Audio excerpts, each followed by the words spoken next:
So I was visiting my neighbor yesterday. He's a retired logger, and we were going through his shop, and I came across this. I asked him about it, and he said I could have it. It's an old Pickaroon or a Hookaroon with a bad handle. So let's take this into the shop and see if we can't turn this into something special. So this Hookaroon is the predecessor of the newer ones here. You can see essentially the same thing. This is not a very effective design, as I found out here. I've got a piece of hard seasoned cherry on the floor, and I'll demonstrate to you what I'm talking about. First with the old Pickaroon.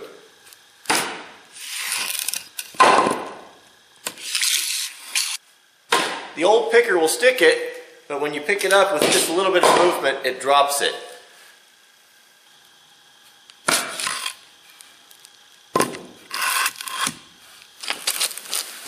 Now with the new picker. Much better bite. The problem with the old one is that the pick is just too fat, and it just doesn't quite have enough hook in it. It's not sharp enough, so we'll fix that and make it so it'll work just as good as the new one.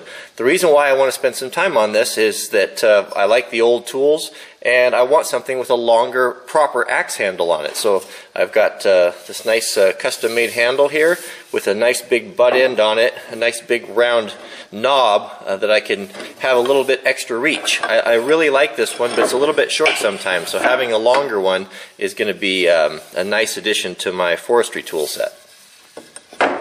It's kind of interesting. So it looks like someone's put a roll pin in here, so we'll take a punch and see if we can drive that out. That's a unique feature.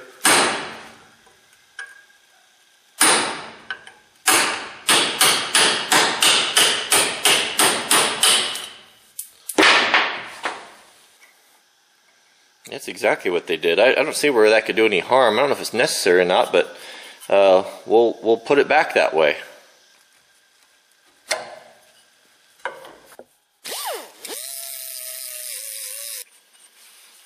So getting this cleaned up has revealed a few things. If I had to guess, I would say that this was homemade.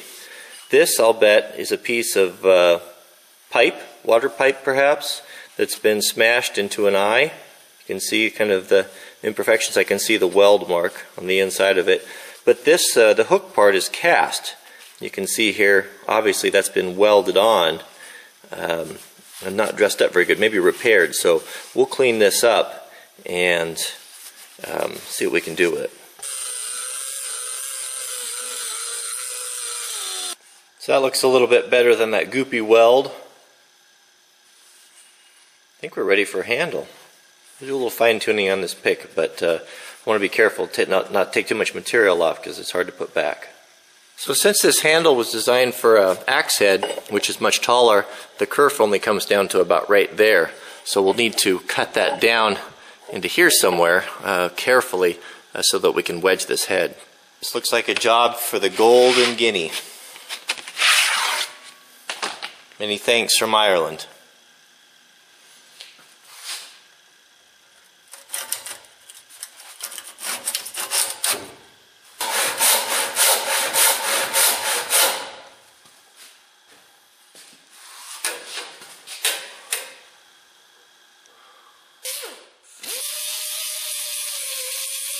So I've never fitted one of these to a handle, so the process is going to be a little bit different. There's not much mass to it, so we can't do it traditionally. So I'll probably put this on the ground and punch this down. And the fact that it's made out of a piece of water pipe and not perfectly, the eye is not ideal. It's not going to be the best fit I've ever done, but there's no reason why we can't put it on there in a way that it will work and not work loose and be nice and tight. So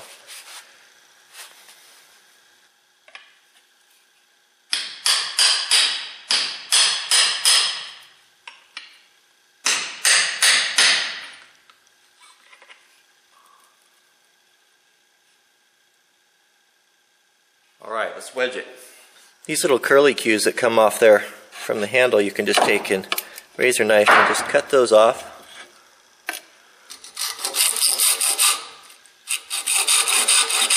So it's time to wedge the handle. I make my own wedges out of hickory.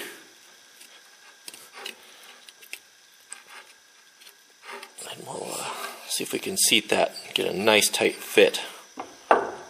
Because of the irregularities in that head, I can hear, as I'm pounding the wedge, I can hear the wood just cracking slightly, but it's actually, the hickory is so tough that it's actually straight.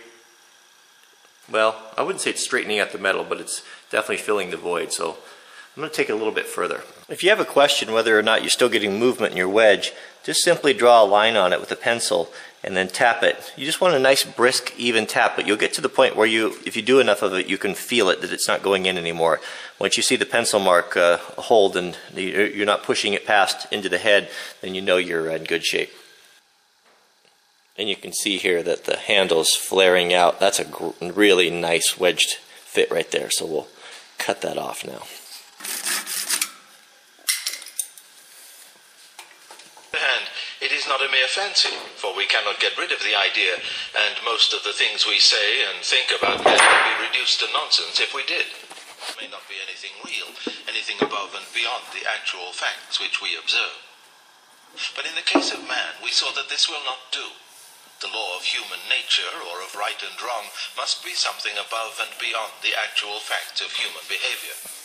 In this case, besides the actual facts, you have something else. A real law which we did not invent, and which we know we ought to obey. Turned out pretty nice. I love this handle. That is a great shape for this. A big knob at the end, so you can use it at the very end of the handle. And the linseed oil brought out the beauty of the grain. Perfectly wedged. That's what I like to see right there. Nice and tight. I'm not going to put that roll pin in. It's not necessary. That's a stopgap measure. That's not a proper way to do it. Pretty tight fit. That's an interesting idea, to use smash a water pipe for an eye of a tool like that. I've never seen it before. Not as good as cast, but for something like this, this is not an impact tool. That is just fine.